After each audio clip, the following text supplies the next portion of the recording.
Today we're here at San Jacques Saloon here in Austin, Texas to celebrate the launch of the new book, What a Unicorn Knows, with Matt May and Pablo Dominguez. At the event today, we've got many copies of the book for the authors to sign. We've got a special drink named the Pedro for Pablo, and it's a spicy margarita.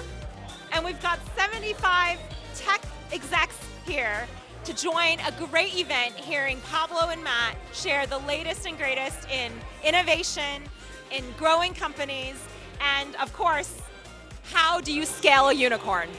Come join us and check out what we have to say today. First of all, thank you to everybody that showed up. Really awesome to see the Austin tech community here. Big shout out to Astrid, the CEO of OpFocus, wearing the very bright pink dress thing. Party! Yeah, thank you. Thank you for hosting us and kicking this off, and also to our sponsors, Winning by Design and Tricentis.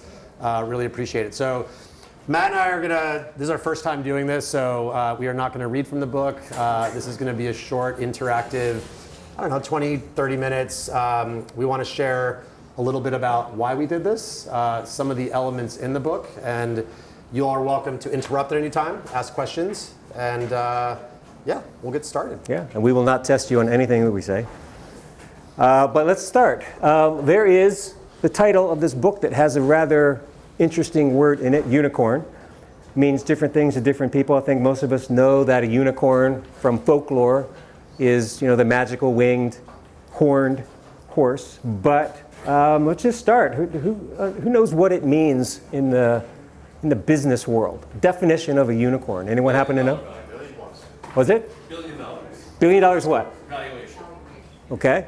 Not revenue, valuation. Valuation. Yeah.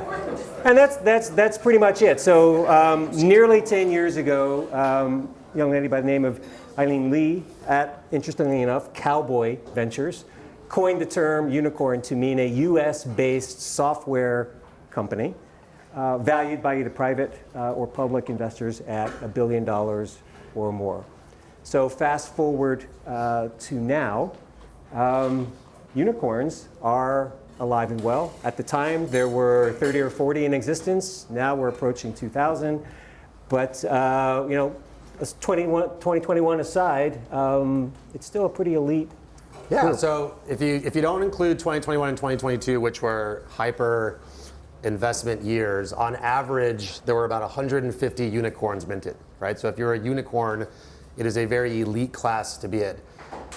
If you take that a step further, less than 0.04% of all companies actually make it to $100 million in recurring revenue, right? So being a unicorn is one thing. Part of what we talk about is how those unicorns maintain sustainability, right?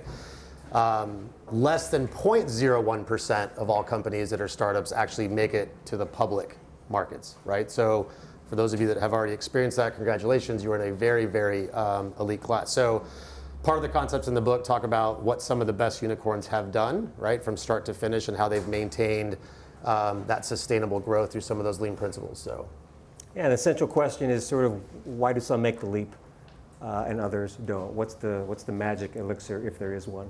The other part that's unique about, I think the title of this book is in the subtitle.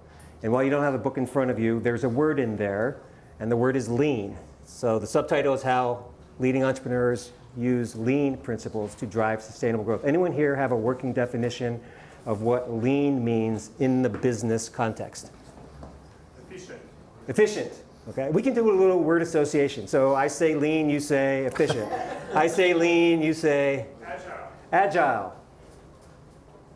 Any others? Quick experiments. A few more. Capital efficient. Capital efficient. All right. And we're all swirling around it, so we won't spend a lot of time on this right now. We'll come back to it. But lean, the way that we use it, basically means achieving the maximum effect with and through minimum means. Okay? So all the things that you said are correct, and they are perhaps descriptors or attributes or tools or methods, part of that lean mentality, and we'll come back to that. But that's the working definition of lean. cool. So it's like, why did we get here? Or how did Matt and I get here? Matt and I have been working for 11 years. So again, I'm with Insight Partners. I've spent the entire career basically on go-to-market excellence. I started in management consulting, did 2 stints in 2 public companies, had a successful exit at a startup in New York that got bought out, and then have been at Insight Partners now for the last 4.5 years. And my team's responsible for helping our portfolio companies focus on driving efficiencies on sales and customer success teams. So for those of you that are Insight portfolio companies, if we've worked together, great.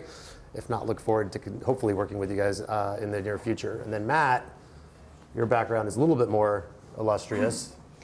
Yeah, I spent a good part of my career with a company called Toyota, which is generally thought to be the birthplace of this thing called lean. It's actually not a Toyota word, but yeah, we've been working together 11 years. The way that this story goes, it's kind of fun. I was working with a company called ADP on the other side of the country as Mr. Dominguez here, and I got a phone call, not from Pablo, from a gentleman who is now one of our other portfolio companies, pretty military kind of guy, military background, Army guy, and said, "Hey Matt, hear you're doing good stuff out there. I need you to come to Florida." Pretty close imitation, It's close. don't you think? Yeah. And so I flew to Florida and spent a day and a half with Pablo and his sales operations team. Little did I know that Pablo was the leader of that team. Had no clue. But that is sort of the birthplace of our origin story, as the kids call it now. Fast forward to now, and we've worked with, dozens of companies, from public to late-stage startup to now what we call scale-ups. And scale-ups, in case you don't know, general definition of a scale-up, young company beyond startup. They found their product market fit. Now they're working on their go-to-market fit, their people culture fit, 20% growth over the last 3 years. We sort of liken that to a Formula One team. We love Formula One racing. Anyone here a Formula One fan? All right. Is that because you watch Drive to Survive or because you're actually a race fan? All right, doesn't much matter. One of the central metaphors that we use is Formula One. We'll come back to that. Yeah, on that point, how fast do you think the best Formula One teams can change in a pit stop 4 tires? 2 seconds. Under 2 seconds. Okay. 1.8. All right. So let's have Astrid, why don't you come up here real quick? So there's a pen on the table. Don't pick it up yet. Leave the paper there. Okay. All right, so we want to time how fast you can write your initials on that piece of paper. Indicative of anything that Yeah, how many margaritas have you had? just a half, so not enough. All right, so you're going to start from here, pick up the pen, and write your initials, and we're just going to see how long it takes. Ready? Who's going to time it? Matt. Okay. Oh, I will. Ready? I will do that. So Hang what on. are they changing at the pit stop? Just All 4 tires. Okay, all 4 tires. Just 4 tires. Hang on. Okay? Go. Oh, you don't need it. Hands. You don't need that. Hands there. Ready? Go. 2.93. Oh, and look at that. So 3 seconds. Who wants my autograph? And somebody did say 1.8 seconds. So the fastest time recorded to change 4 tires in a pit stop is 1.8 seconds. So think about what Astrid just did. She literally just walked over, picked up a pen, and wrote her initials in basically 3 seconds. And F1 crews are changing 4 tires, the bolts, and the car is out in less than 2 seconds. Right? And so why is that relevant? Right? And so we talk a lot about this in the book in terms of F1 crews are basically the epitome of effectiveness and efficiency. Right? It's a team of 18, 21 people that are aligned on a strategy, aligned on objectives, have very clear roles, and can in a very effective and efficient way achieve the maximum outcome, which is minimize the amount of time the car is not on the track, right? Because success is the most amount of time on the track to win the course. And so that's sort of the precipice of why we wrote the book, right? So Matt and I started writing about 6 years ago. Matt talked about lean. Lean is predominantly being known in the manufacturing space and in product, right? Eric Ries wrote the Lean Startup. Product teams, engineering teams use lean. Matt and I have taken that and actually applied it to go-to-market, right? Applied it to the quote-to-cash process for marketing, sales, post-sales, et cetera. And so I think you'll enjoy the book if you're in the go-to-market space, because you'll be able to apply things in your day-to-day job that you might have thought, hey, this isn't applicable to me. We've made the book very, it's not academic, so we are not scholars, we're not lean experts. It is a book that has templates in it, it has examples for you to do workshops, etc. It's easy to read, at least we think so. And we've used a moniker S.C.A.L.E to basically outline 5 basic principles that can be leveraged. You want to talk to the 5 principles? Sure.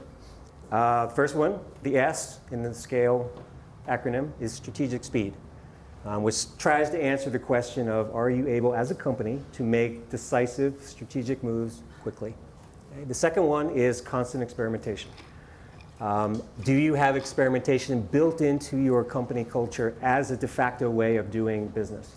You know, in Formula One, I don't know if you know, they actually limit the amount of experimental time, both pre-season and in season, both on track and off track. Why? Because it's such a competitive advantage. The more that you can experiment, the more that you can innovate within the constraints of what the F1 Federation allows you to do. So that's the second, that's the C. The A refers to accelerated value.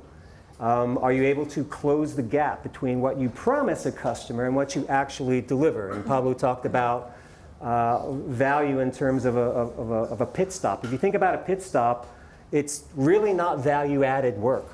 Anytime off that racetrack by the race car driver and the car itself takes away from your race time, right? It cannot win a race, a pit stop, but it sure can lose a race. Anyone that has followed Formula One knows that. And it's now become so entertaining that it does have a form of value in and of itself. So that's the accelerated value. Are you able to flow value seamlessly, efficiently, effectively to a customer? Can they pull value efficiently and effectively? The L is lean process. Okay? Lean process.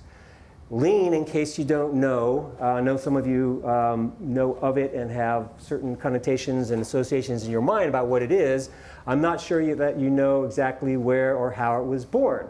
But it was born in times not unlike today. It was born out of constraint. It was born out of actually disaster. It was born during World War II here on American soil. A lot of people think that this is a Japanese concept. It isn't.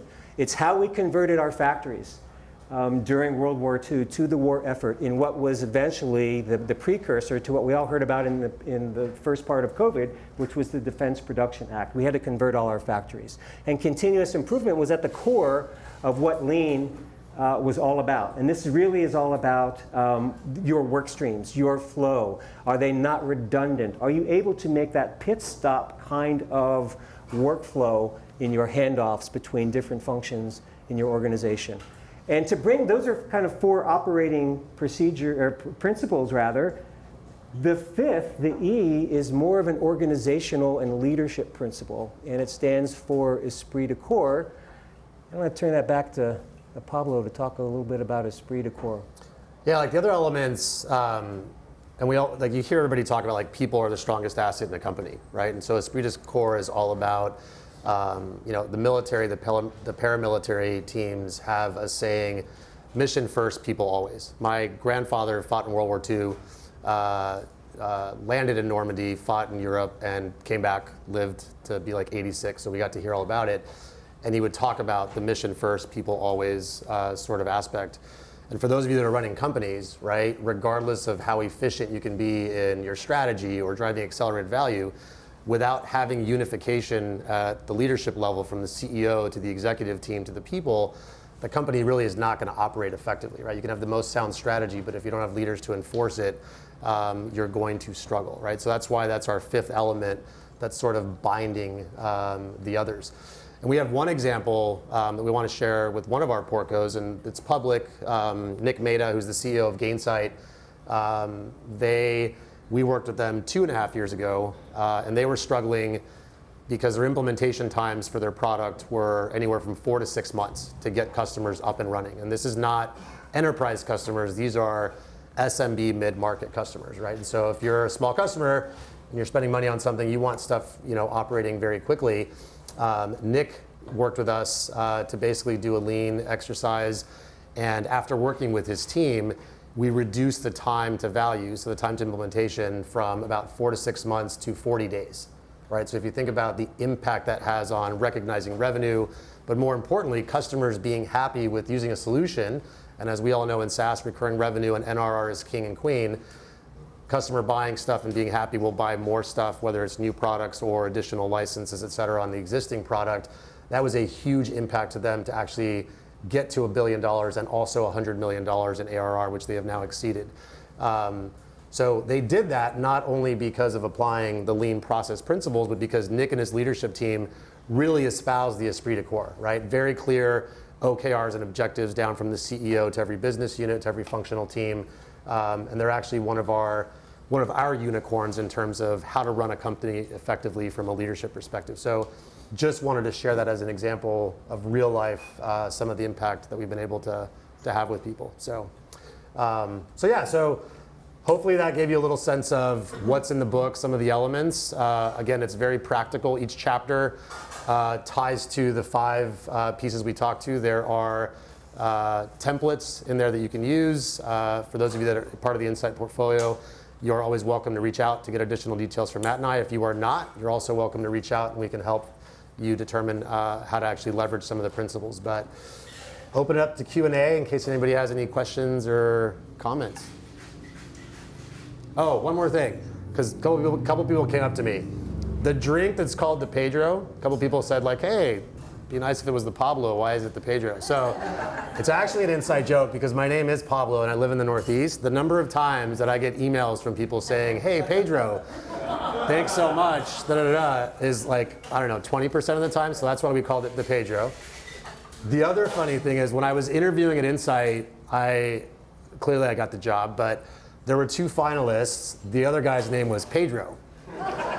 So I honestly am always like, I hope they hired the right guy, because my boss did call me Pedro a couple times, but that's why the drink is called the Pedro, just FYI. So thank you, Jaron, for that. What's in it? It's a special margarita, spicy margarita, with a Longhorn on it, because I did go to UT, go Horns.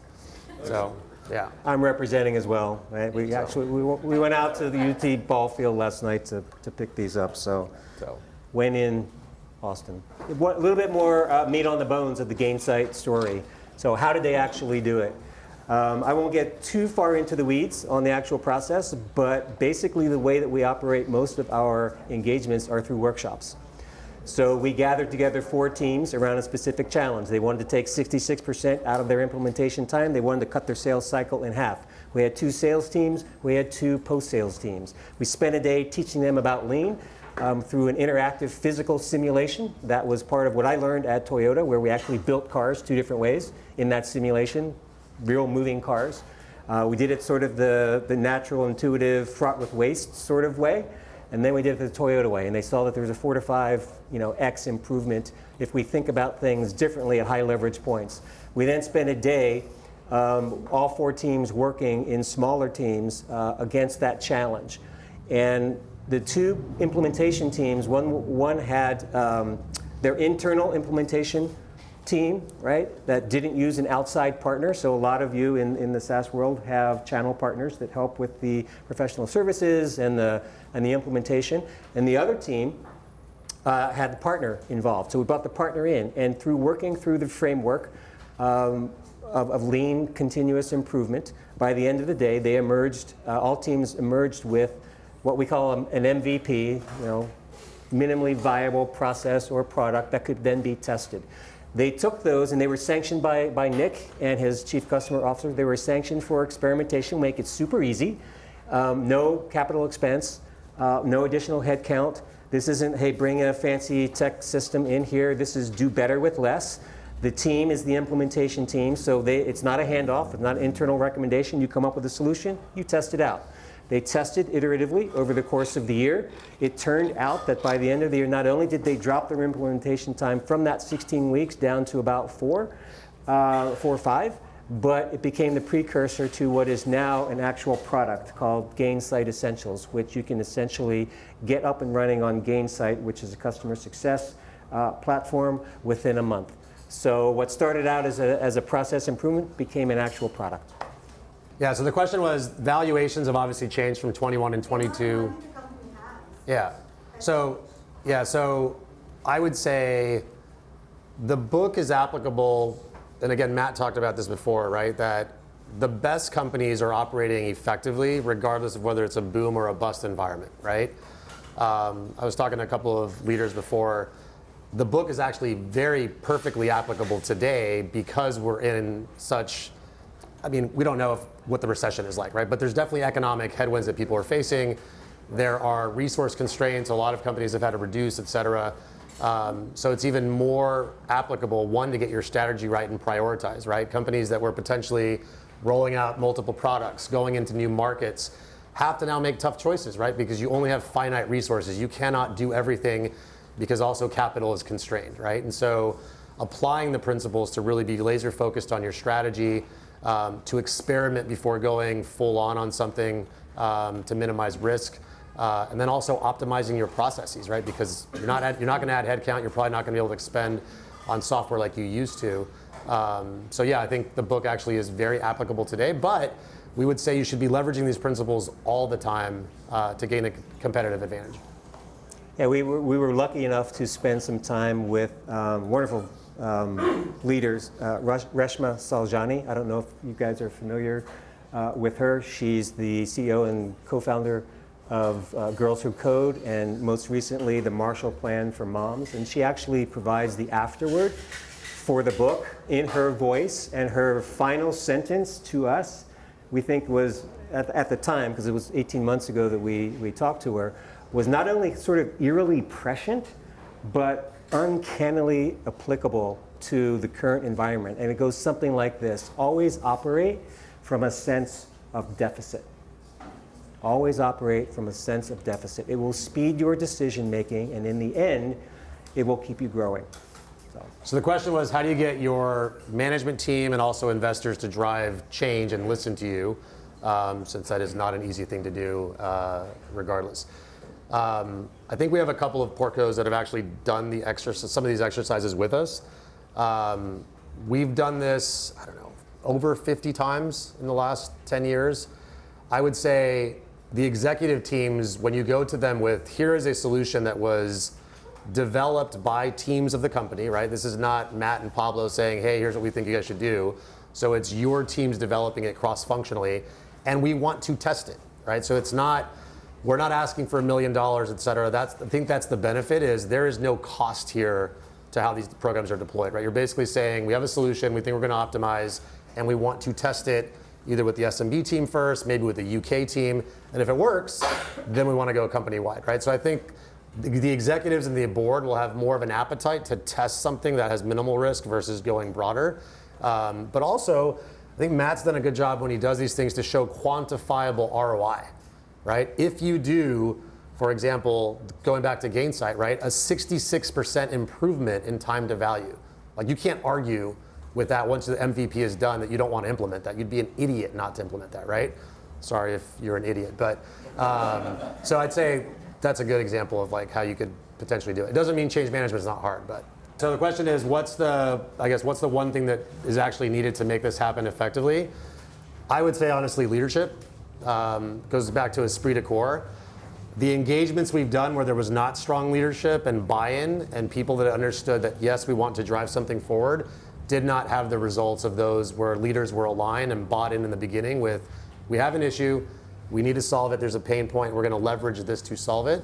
So strong leadership and buy-in, I think, is the most critical thing. And I would add to that one of the questions we've been fielding from journalists, from podcasters, people covering this book is, what's the one thing that you want everyone to walk away with? And we kind of come back at them and say that's kind of a mischaracterization, or it's almost wrong-headed to think about that, because what a unicorn actually knows is how to balance those 5 principles in a way that makes sense for that particular organization, set of individuals. Companies are nothing more than the people inside them. So that's really truly it. It's balancing those, not like picking any one of them. And I'd also add, it kind of dovetails into the change question. I have learned from experience that if you come at change directly, people hold on to the old way even harder. So the trick really is to have them be part of the solution. So we work from the inside out. and everything is an experiment. It's really tough to argue with, we're going to spend a day and a half. Okay? People are going to focus on what's keeping you up at night, Mr. and Mrs. Leader. Right? They are going to learn a new way of thinking that will be a capability transfer.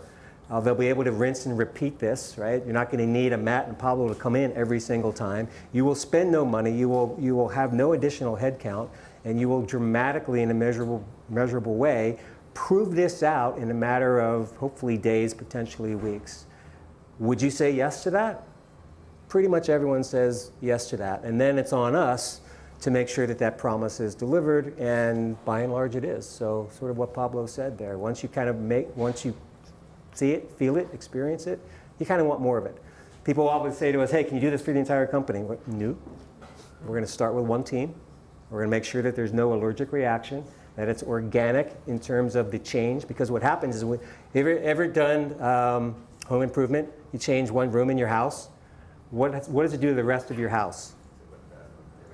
Now it's like, that looks like crap. I need to, fix that room because that room is now butting up against. And that's what happens is, you optimize one part of your business, and then the other teams that are, downstream or upstream say, hey, you're kind of doing something different there. What'd you do, and where can I get it?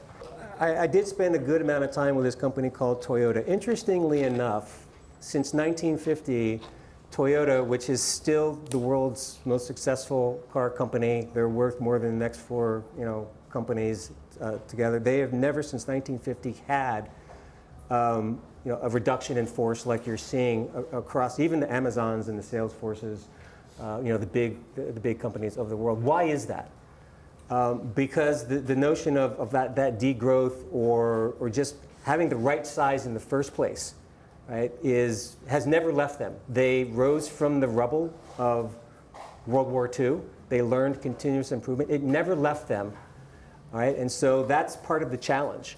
I don't know if that helps answer the question or not. It's a really tough, broad and high-level question, and it's probably going to keep me up at night. Why don't you have another Pedro, and then we'll talk afterwards. My last company, right, we grew into a pretty large SaaS company, and it was pretty successful, but one of the things we did was we focused so much on the things you're talking about, right? We had it drilled into everybody's head. Every week we're going to be more efficient. Every week we're going to be better. Every week we're going to do this. And every time something we're like, look, we got to focus on this. We got to fix this problem. And what came up year and year again was that the employees, we'd have people leave, and they'd be like, well, this company's about to just go under. This thing's a disaster. And we're like, what are you talking about? We're super successful. But we had them so focused on problem solving every single day, and it became hard to keep a culture of like optimism and focus for the employees. Like how do you balance the need to be focused on problems and get ahead of your competition with not just wearing people out to where they're like, holy crap, this is a disaster.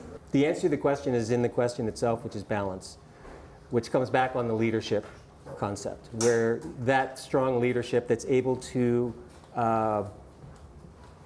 understand that people are people. There is no Toyota plant that runs at 100% efficiency for that very reason. The best, maybe 80%.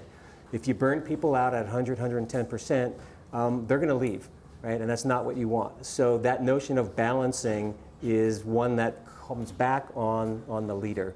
And I know you've experienced this in the real world.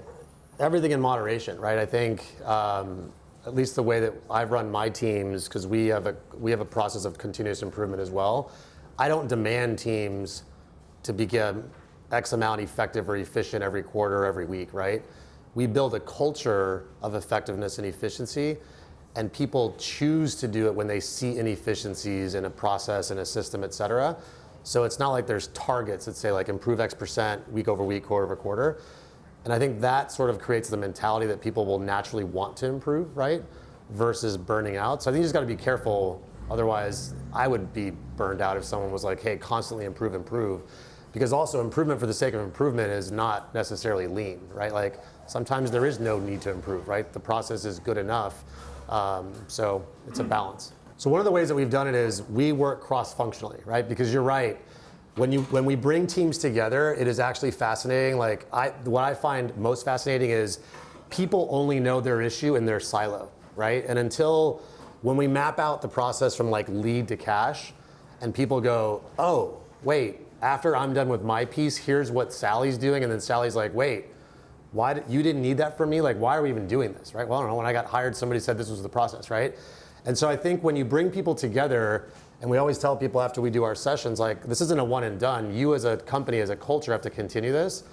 Having them see the entire customer journey and understand the different touch points and why a customer is doing something or why we do something internally helps them connect the dots so that when we leave or whatever, you guys implement something, they go, oh wait, now I understand that finance has to do something or legal, and they're not just thinking about their job to be done. So it's not easy, right? Because even after the workshops, people go back to doing their day jobs and they focus on their silo, but the best thing to do is break the silos and help them see the entire customer journey. So the question is, when do you know what something is good enough or actually you need to put more effort into it? There's two ways to look at that question. So good enough works when you're experimenting, because a good experiment is different from, say, a pilot program where you're trying to roll something out that's already been validated. If you have an experimental mindset, what you're trying to do is to make sure that your idea is not a bad one. So you try and do that at a very minimal level in terms of resource loading, right? What's the scrappiest I can test this idea out without, incurring time, effort, capital, right? Just to make sure it's not a bad idea. Then I'll iterate from there. That's when good enough is. When you're delivering a final product to the marketplace, good enough isn't, right? Because your competitor will, eat your lunch, eat you for lunch, right? So you're in a competitive. So kind of a situational aspect to when good enough is. But one good barometer, I guess, of all of that is: are you working from the customer back? And the customer is the only person and only entity that can truly define value, right? We love to have value propositions, right?